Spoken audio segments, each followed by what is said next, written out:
اعوذ باللہ من الشیطان الرجیم بسم اللہ الرحمن الرحیم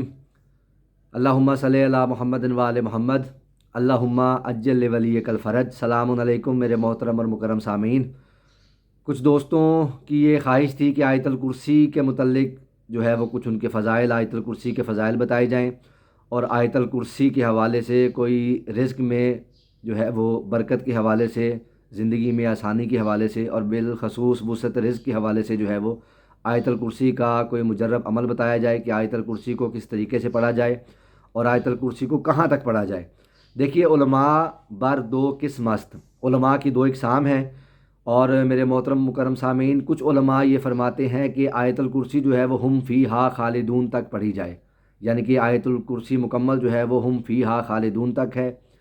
اور کچھ علماء فرماتے ہیں کہ آیت الکرسی جو ہے وہ وَهُوَ علی العظیم تک ہے،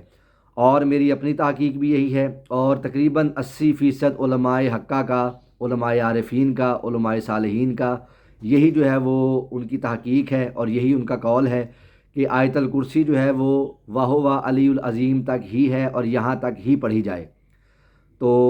آیت الکرسی جو ہے وہ شروع بھی اللہ کے اسم سے ہو رہی ہے، بسم اللہ الرحمن الرحیم، اللہ لا الہ الا هو حی القیوم، شروع بھی اللہ کے نام سے ہو رہی ہے، اور آیت الکرسی ختم بھی وَهُوَ علی العظیم، وہ علی بھی ہے اور عظیم بھی ہے، اللہ کے ہی اسم پہ ختم ہو رہی ہے، اللہ سے شروع ہو رہی ہے اور اللہ پہ ہی ختم ہو رہی ہے، اتنی سی ہے آیت الکرسی۔ اور آیت الکرسی کو جو ہے وہ آپ اول و آخر 14 مرتبہ درود پاک محمد و آل محمد کی خدمت میں ہدیہ کریں، اللہم صلی علی محمد و آل محمد، یہ 14 مرتبہ درود پاک اول بھی اور آخر بھی پڑھ کے آپ نے ہر نماز کے بعد، یعنی کہ نماز کے بعد جب آپ تسبیحات سے فارغ ہو جائیں، آپ تشہد کی حالت میں بیٹھ کر، اسی حالت میں مصلی کے اوپر آپ بیٹھ کے 14 مرتبہ درود پاک کے بعد 27 مرتبہ 27 ٹائمز 27 مرتبہ جو ہے وہ آیت الکرسی تلاوت کریں،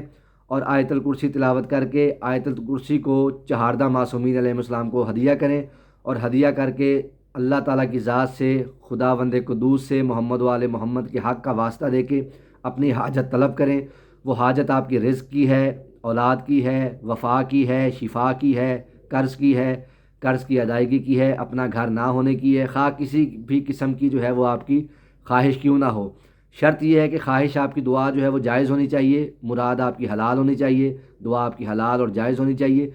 تو 27 مرتبہ محمد و آل محمد کو آیت الکرسی ہدیہ کر کے اپنی دعا طلب کریں، انشاءاللہ تعالیٰ آپ کو، انشاءاللہ تعالیٰ آپ کی دعا بھی قبول ہوگی، اور آپ کی وسعت رزق میں بے تحاشا انشاءاللہ تعالیٰ اضافہ ہوگا۔ یہ میرے مجربات میں سے ہے، اور میں ہر نماز کے بعد اس کی تلاوت کرتا ہوں، یہ میری جو ہے وہ